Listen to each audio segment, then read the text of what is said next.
Welcome everyone. I'm very pleased that so many of you have dialed in to get up to speed on what the recent changes of SOLAS amendment is about, and actually also on how it will impact you and your supply chain process. My focus today is on the shipper. I know that there already is a lot written about the terminals and the carriers and the overall concerns about SOLAS, but I will try to focus today on what it could impact you as a shipper. I have 30 minutes to do that. I will start by doing an introduction to SOLAS and the IMO organization. Then I will focus on the impact it has on the shipping industry, and then I will go into some specific pointers for the shipper. Before I finalize, I will give you an industry update, and then indeed with the actions, I will give you an action list of what I think is important for a shipper to consider. And then we have about 15 minutes for a Q&A. As Michael mentioned, it's a written Q&A. So he will ask me the questions on your behalf, so we'll see them all. So we'll try to answer as many as possible in the 15 minutes, and otherwise we will answer them via email. So here we go. Damco. Many of you might have worked with Damco on a day-to-day basis. For those who don't, I will quickly introduce Damco to you. We're a global player, and we have a broad service offering. So we focus on supply chain management, but also on the freight forwarding services. And that could be air or ocean, but I can understand that today the ocean is more of a focus. We also provide landside services and warehousing. So we have quite a broad portfolio of services. And we work with customers also all over the world, and to support and optimize their supply chain process. Our customers are from all over the world. And they have some of them have a global focus, some have a local focus, and they also come from different industries. Some of the major industries are, for example, retail, but also chemical and lifestyle are important for Damco. It doesn't mean that this webinar is specific for those, because it's SOLAS and it is applicable for every shipper. It doesn't matter where you're from or where your focus area is. It will still be useful for you to listen in and hopefully learn a lot. Damco's aim is to design the best solutions for our customers, and from that view we're hosting this webinar to share with you our thoughts. It doesn't mean that I know everything, it doesn't mean that I understand it best. This is purely to share knowledge, so as an industry we can prepare the best we possibly can.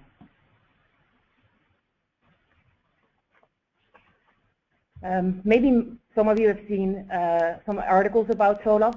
Especially in the last couple of months, a lot has been written about it, and it could also be that you haven't seen them. So I will start with putting SOLAS a little bit in context as to what's it about and how is it coming alive. To do that, I will have to start with the IMO. The IMO is part of the UN, and the IMO stands for International Maritime Organization. It has 171 member countries. That means that if the IMO decides something, all these countries will have to put it in their own national law. So it's safe to say that SOLAS is a global, has a global range or a global focus.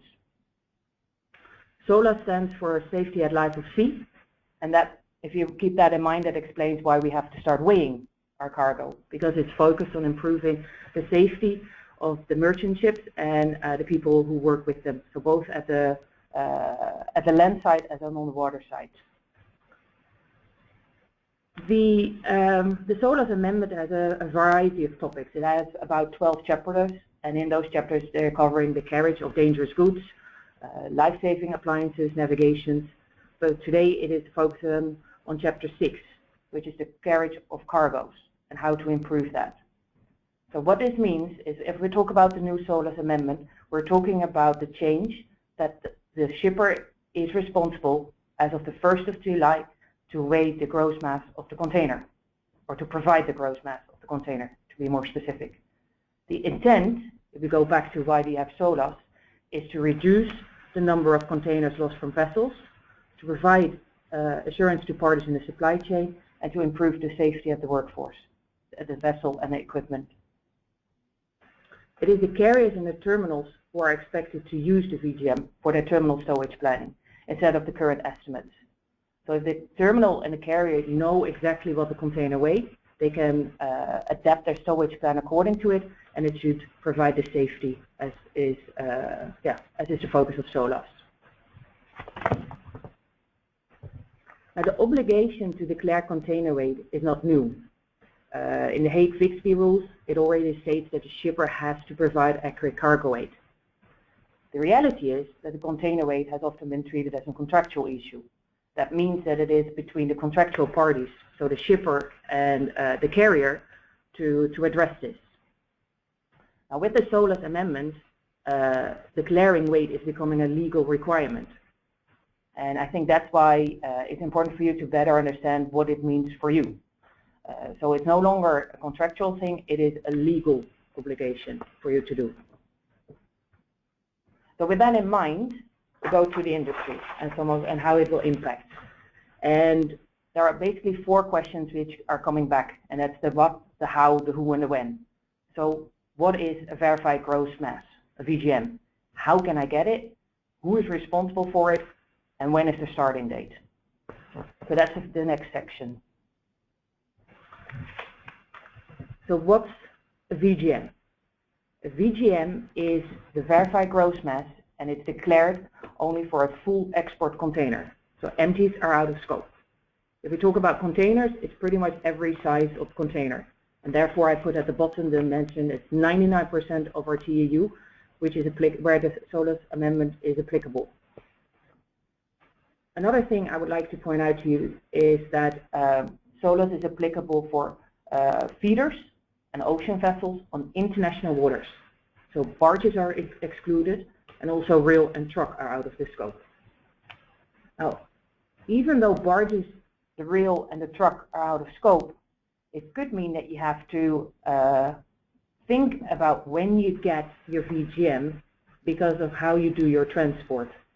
So if we take the example that a container is first moved by rail to get to the terminal, you have to think about when you get your VGM. It could be that the terminal can provide you the VGM, but it could also be that they don't provide you that service, and then you might have to get your VGM before the container is put on the rail. So it's really important for you as a shipper to evaluate your supply chain and to see where it fits best in your process to do the weighing. Another thing I would like to point out is that the VGM process, so to get the VGM, that process is closed if the carrier has it, because they are the receiving party of this, not a logistics provider, not another third party, it's the carrier, and if the container has lifted on the vessel. That means that if your container gets at the port of discharge, there were some concerns about changes in the weight because of the transport, because of humidity. That's not relevant for the VGM. The VGM process stops as soon as the container is put on the vessel. I hope that makes sense for you, and if not, use the Q&A. So to go into the how you can get the VGM, the IMO provides 2 weighing methods. So these are the ones that are applicable everywhere. So it cannot be that a national government can only select one method and exclude the other. Both methods are allowed to be used globally. So the method 1 is focused on weighing the whole container at one time. So the container should be stuffed and sealed so that the weight is consistent. That's it, you've got your VGM and you can show it to the carrier. Now with method 2, they're trying to accommodate more the shipper and the cargo they move with it. So in method 2, they split up the weighing. They say you can weigh your cargo piece and have a VGM for that. You can add the packaging material to it and take the container weight. Now all 3 need to be added to have your container VGM. Now method 2 raises a bit more questions in general than method 1. For example, the container tare weight. There is some discussion about what is container tare weight. Now the IMO is quite specific on how you can, or which tare weight you can use. And as you can look at the back of the container, at the door, it states the tare weight. That is the tare weight you're allowed to use when you use method 2. Now another thing is that method 2 would fit very well in the process of the consolidation, the consolidator. IMO doesn't say who needs to or how this needs to be split.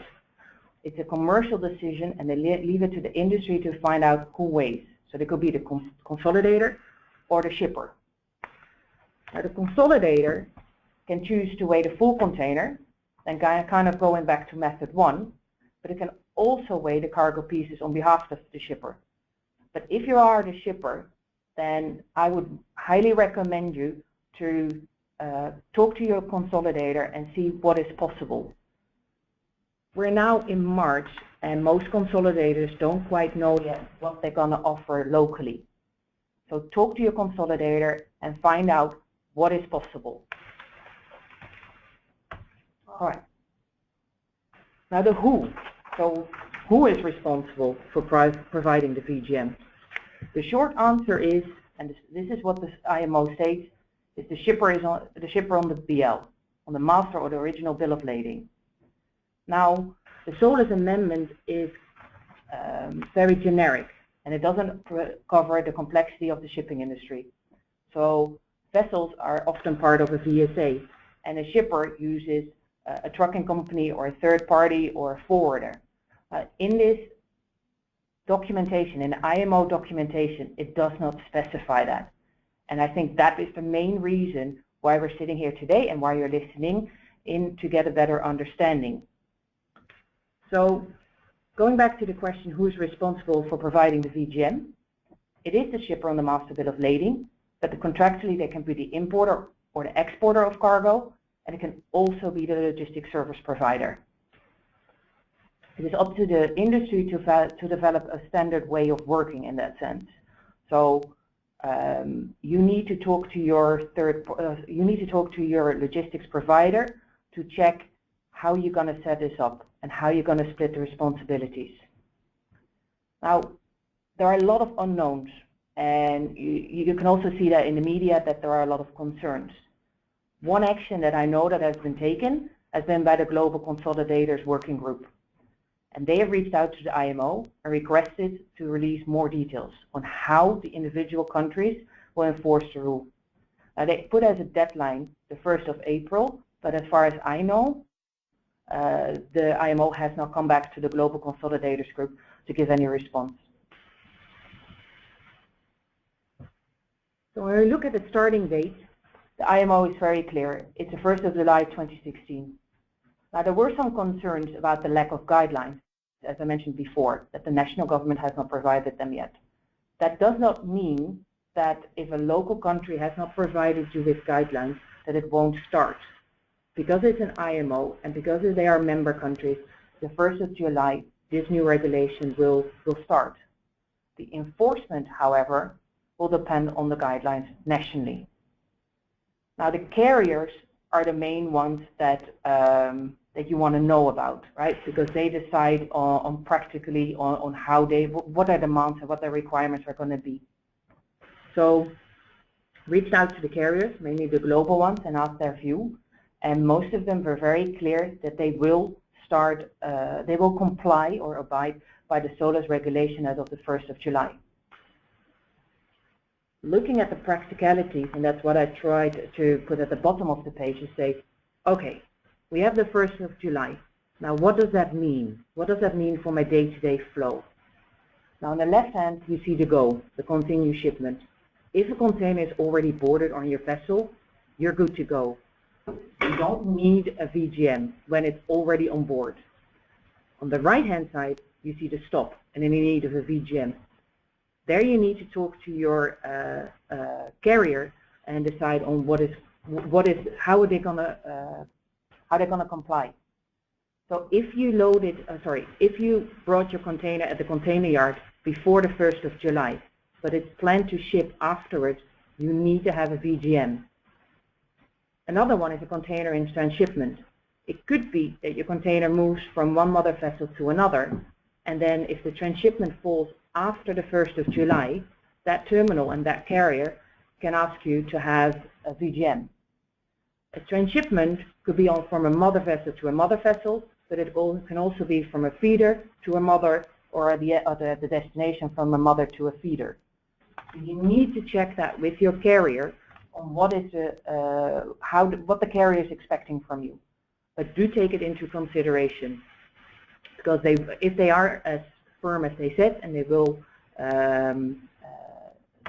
will abide by this new regulation, then technically you need to have your VGM, even though it might be the last feeder leg.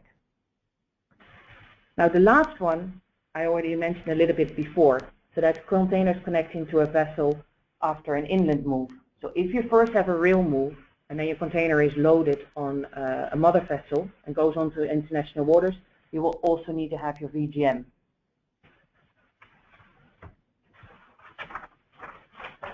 If I would summarize it, and this is a statement you see quite often, it says no VGM means no shipment. So be aware that if you don't talk to your carriers, or if you don't talk to your forwarders, then it could mean that your container gets stuck at the terminal of origin. All right, so far I've been focused on the basics. Most of this information, what I've shared so far, you could have found on the internet, or you could have found in other publishments. This is the part which I hope is most of your interest, and it focuses on the impact on the shipper. I split it up on 4 items: the lead time, the communication, the documentation, and the cost of compliance. Now it goes without saying that every shipper will have their own situation that needs to be reviewed. But in my opinion, from where I sit and where I see it right now, these are the 4 items that every shipper will need to review. So let's go through them. Personally, I think this slide is the nicest slide of the whole presentation. I don't want to bring you down with the rest. They're also really good. But what I try to show you here is that the impact the choice of your method of weighing has on your supply chain process. So as you can see, there are 5 boxes. It follows the container flow from an empty and a pickup all the way to the container shipped. Now, as you can see, method 2 is only possible in a container stuffing, so in the warehouse. That could be your warehouse, that could be the warehouse of the consolidator. But in general, that will be quite early in your supply chain process. So that's the benefit. It will, if you look at the timeline of when you provide your VGM to the carrier, you will have that information quite up front. Now, method 1, the advantage is you can use it in quite a long period of time in your supply chain process. Technically, you can do it at your warehouse. If it's stuffed and it's sealed, you can use it. You can choose to do it on the way to the container yard, and you have a third party or your transporter weigh it on your behalf. The last option is that you do it at the at the terminal around the process of the gate in. Again, I want to emphasize that's an option. It's not necessarily for the terminal to do so. So you have to talk to your terminal to check whether they will provide that service or not.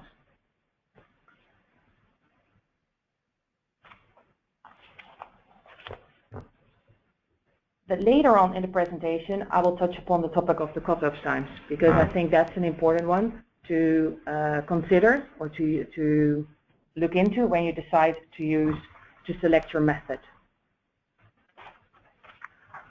Now, if we communicate the VGM, you have to communicate it to the carrier. There have been some questions in the past whether you have to share it with your terminal, and the process as it is right now is that the shipper provides it to the carrier, and the carrier provides it to the terminal. I understand that if the terminal weighs it on your behalf, that process might be different, but that has not been decided yet. Now, if you look on this slide, you see the information flow. So what I've used, or what we at Damco are using, is the VERMIS message. The VERMIS message is used by the terminals and the carriers as well, and it's a standard message structure. VERMIS stands for Verified Mass, and it's an 80-FAC message. It's developed by the SMDG, and it's not a requirement from the IMO. It's a choice from the industry to start standardizing the communication around VGM.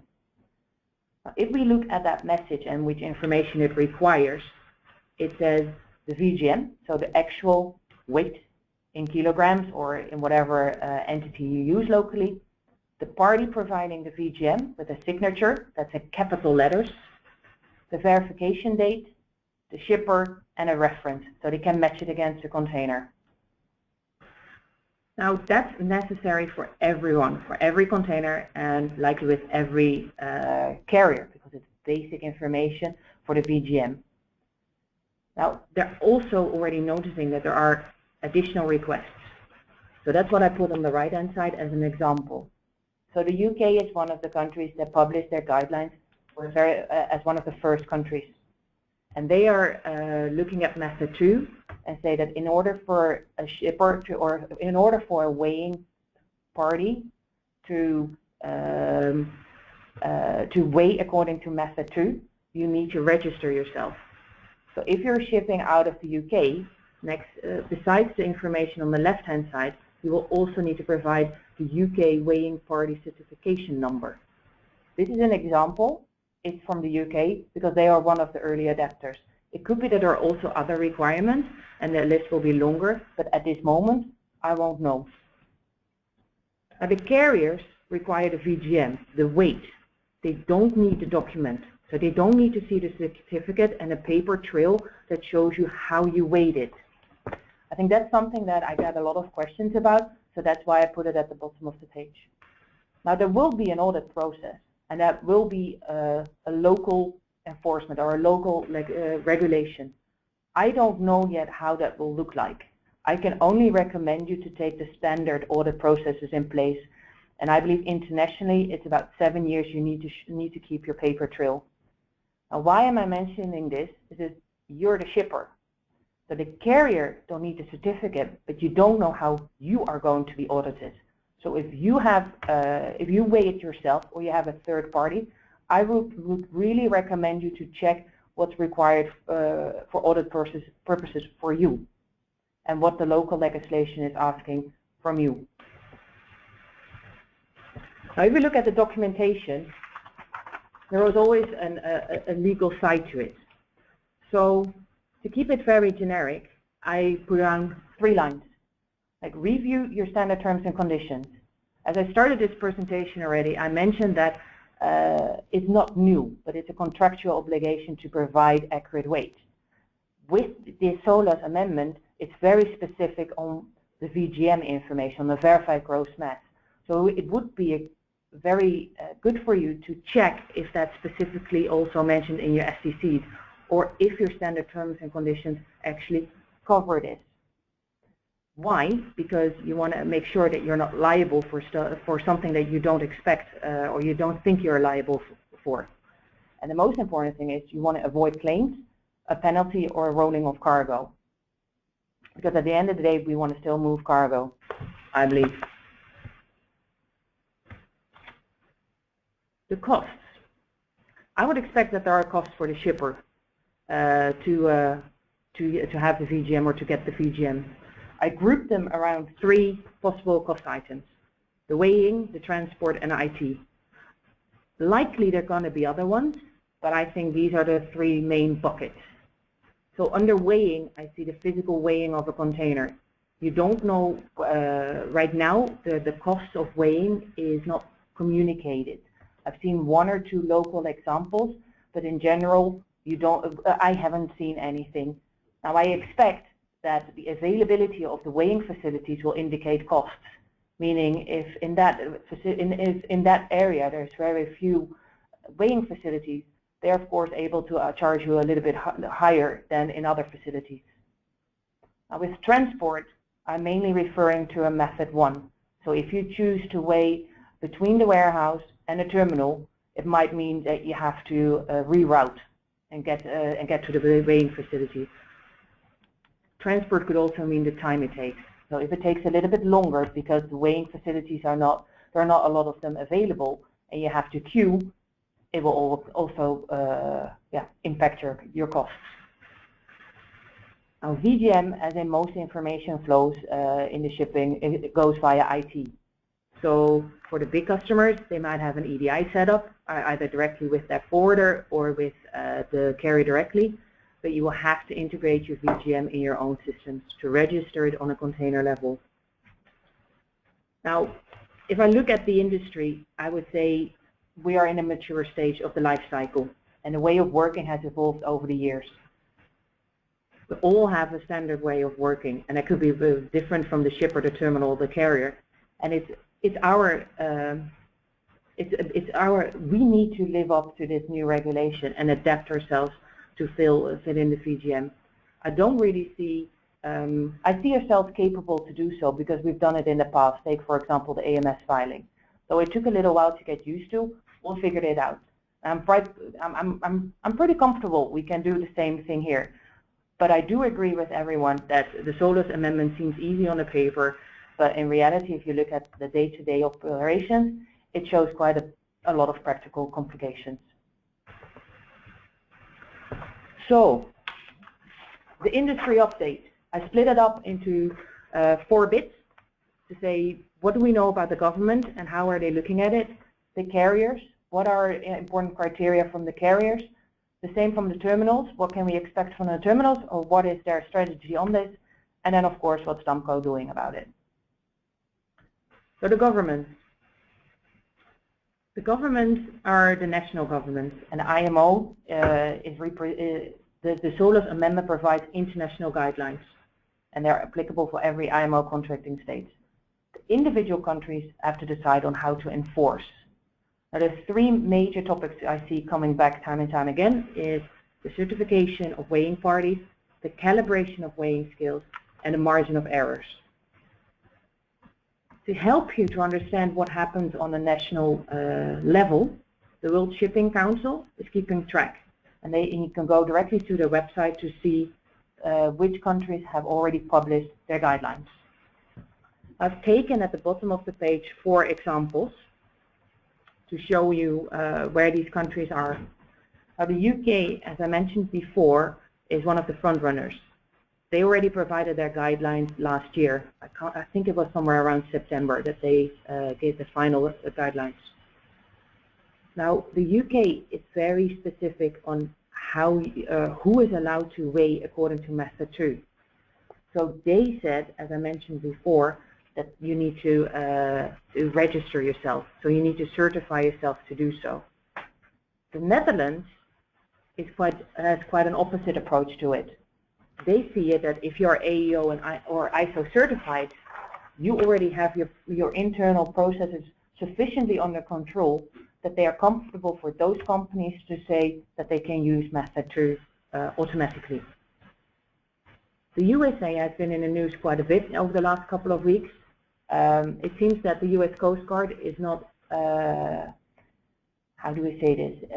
They've made some contradictory statements, and it's not quite sure how we have to anticipate as a shipper on it. So my recommendation would be to check this out locally or go to the local DAMCO office to find the latest on this. Now, I know that China is important for most of you because it's such an important export country. Even yesterday, I checked with our counterparts in China if there is any news, and unfortunately, there's not. So I cannot help you at this moment to give you any indication on what is going to happen with China. I would say that as soon as it's in the media or as soon as our counterparts know in China, it will be shared because it's so important.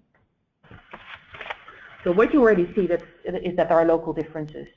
So that's why I would recommend that you use the World Shipping Council site to see what's happening. And unfortunately, it's just, I don't see that will change though.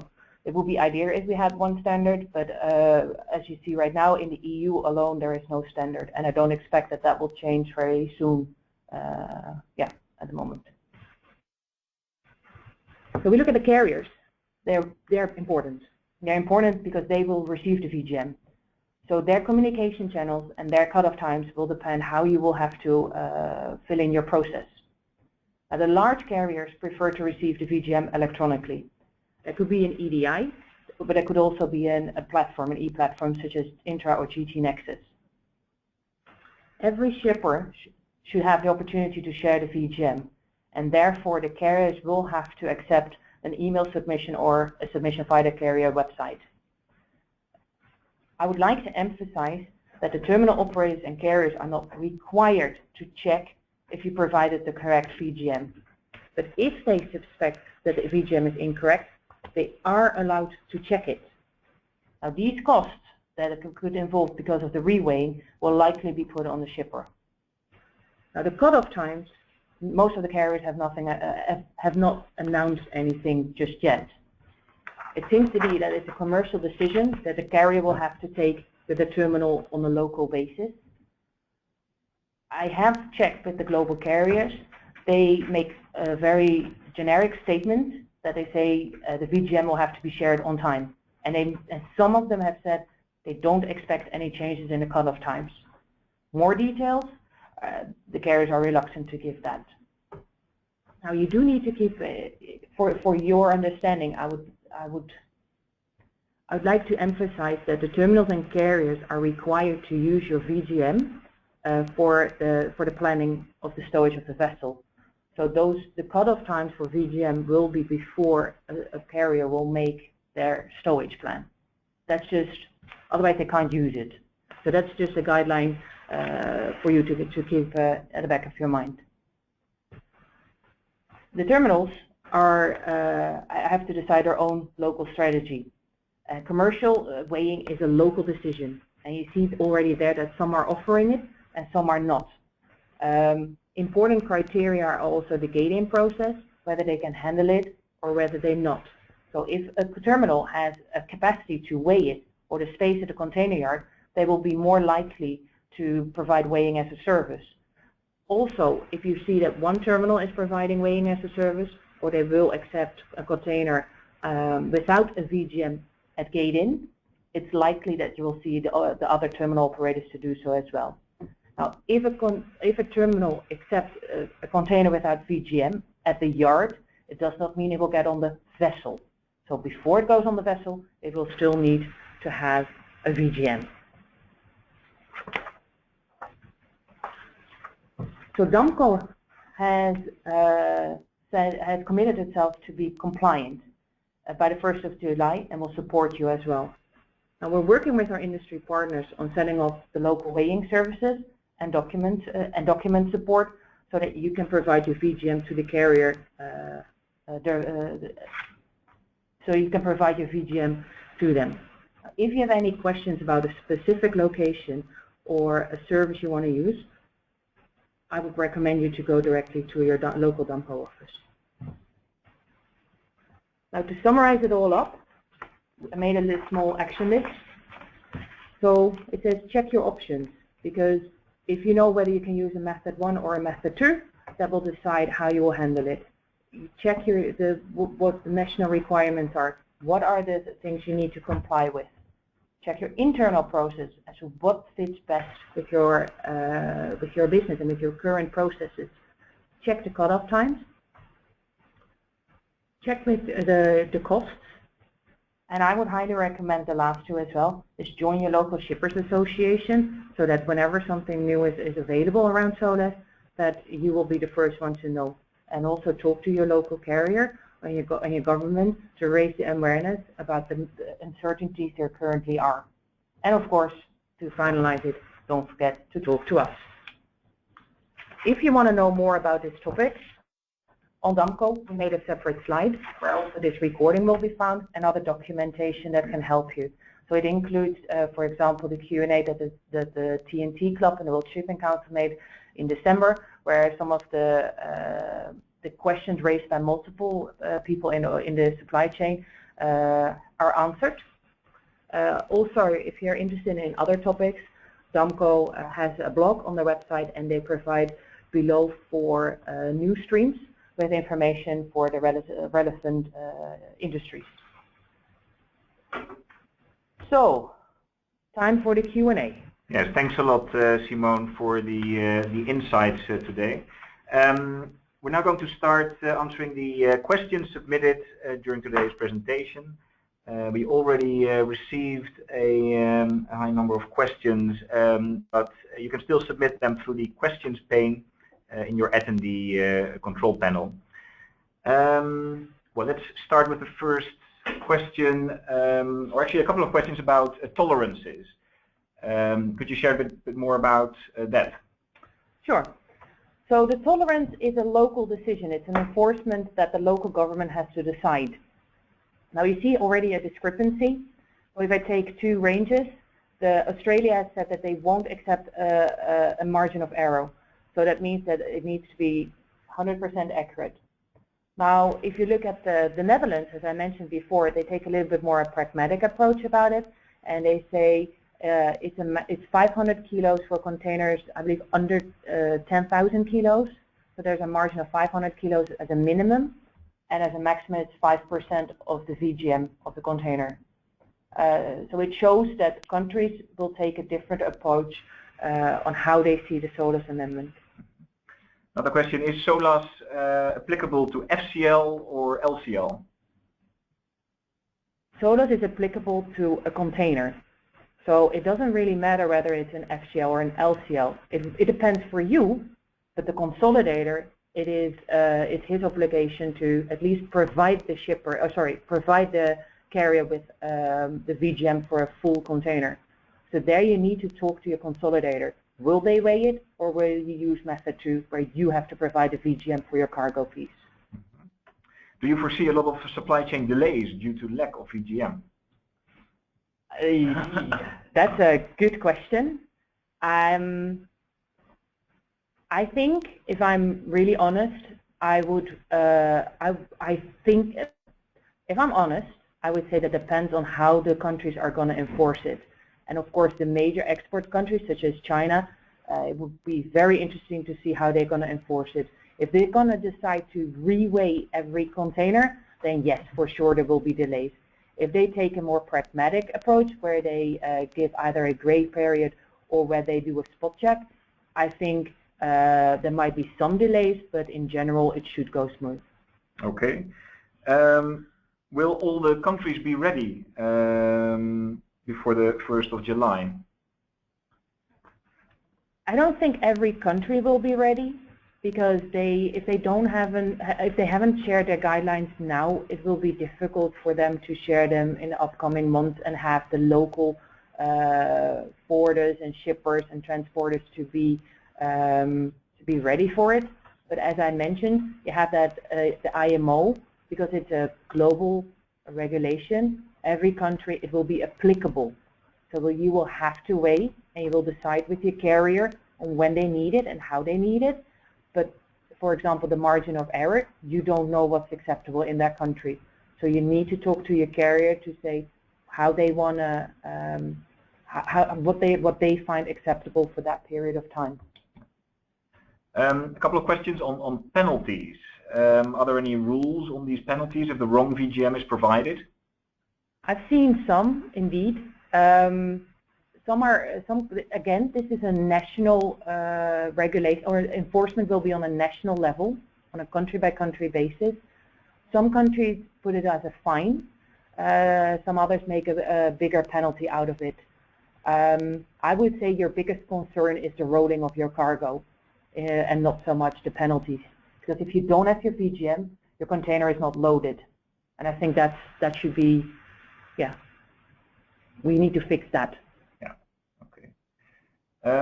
Is there a standard for which type of weight scale must be used by the industry? Again, national enforcement. So you see that the Netherlands, for example, refer to the ISO, and they give a specific equipment ISO equipment regulation. So yes, they do there. Again, for the other countries where they don't have any guidelines, it doesn't say how. And then if you take, for example, the UK again, then it's I'm not sure about the equipment, but it's the party that weighs that needs to be certified. And is the VGM certificate a must? I'm not sure I fully understand the question. You need to have proof that you have a VGM because you're the shipper. But I have seen, for example, a terminal where they say if you weigh it at the terminal doesn't have to provide you with the certificate. So I would say in general, yes. But again, check your local, check the local setup. The VGM is not necessarily shown in BL or custom clearance. Is that correct? Ah, good question. The carriers have said that the VGM will not be put on the master bill of lading, So that won't change. So in regards to the documentation, I did not include that either, just to say check your standard terms and conditions and your contract. In regards to the second part, I forgot, what was the second part again? Oh, sorry. The BL customs clearance. Yes, the customs part. I'm happy for this question because I maybe not emphasized that enough during the presentation, that the VGM is a separate weight.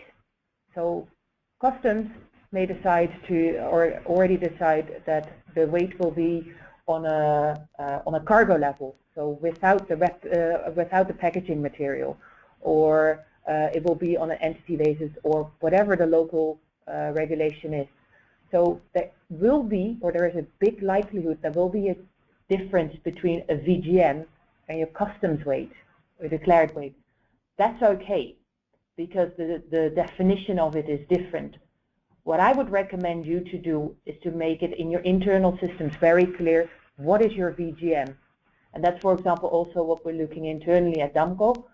An estimate or a customs weight need to be taken separately from the VGM, because the VGM one is where the SOLAS is applicable to. So you need to make sure that that is a clear field or a clear data point in your system. Will Demco be offering weighing services?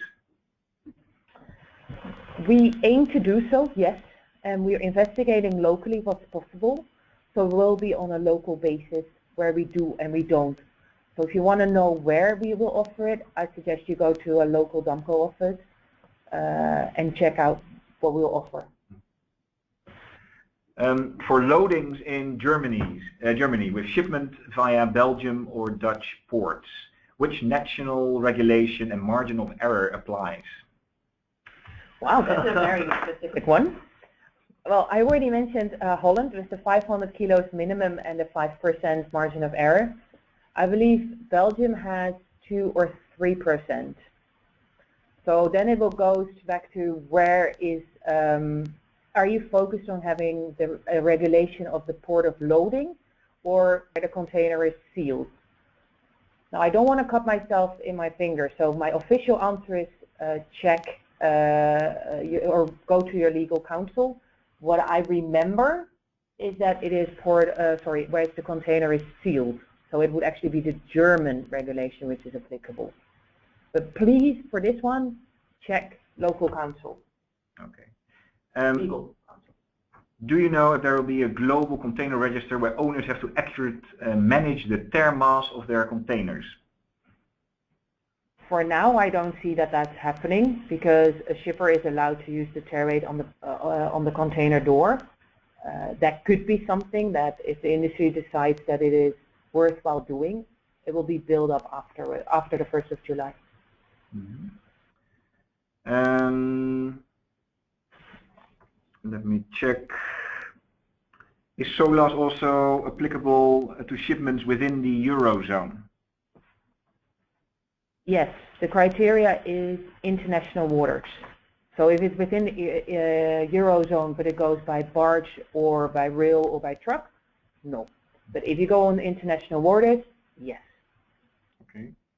What if the VGM changes during the shipment, for example, moist in garments? As I mentioned during the presentation, the VGM process ends when the container is loaded on the vessel and when the carrier has the VGM. So any changes in the weight during transport is not relevant because you won't be reweighed at the port of destination. Thank you, Simone, for your insights and answering all the questions. And on behalf of Demco, thank you very much for joining and have a great rest of your day.